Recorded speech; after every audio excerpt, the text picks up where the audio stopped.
La nuit du mercredi 7 au jeudi 8 mai a été particulièrement sanglante sur l'axe Butembo-Mangoré-Djipa dans le territoire de Lubero. Deux attaques coordonnées ont visé Mambembe en localité d'Indiapanda dans la chefferie de Bassoa et Maseme en secteur de Bapere. Au total, plus de 15 corps sans vie ont été retrouvés dans les deux attaques selon les premières estimations recueillies sur place. À Indiapanda, dans le quartier Mambembe, la société civile fait savoir qu'il y a toujours des personnes portées disparues.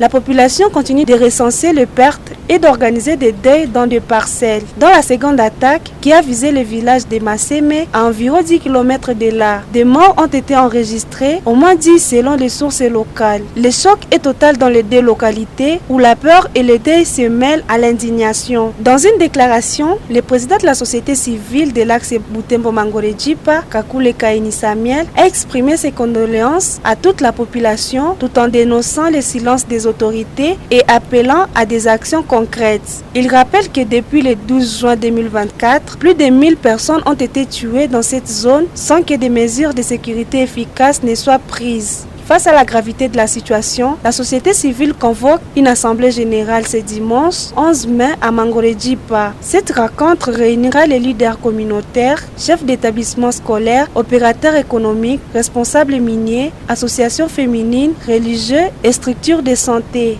Objectif, unir les forces vives pour discuter de la sécurité dans la région et élaborer une stratégie citoyenne face à l'inaction des autorités. L'axe Butembo-Mangoré-Djipa reste sous tension. Les habitants vivent dans la peur d'un retour imminent des assaillants. Pendant ces temps, les appels à la paix et à la protection continuent de s'intensifier dans l'espoir d'un sursaut sécuritaire urgent.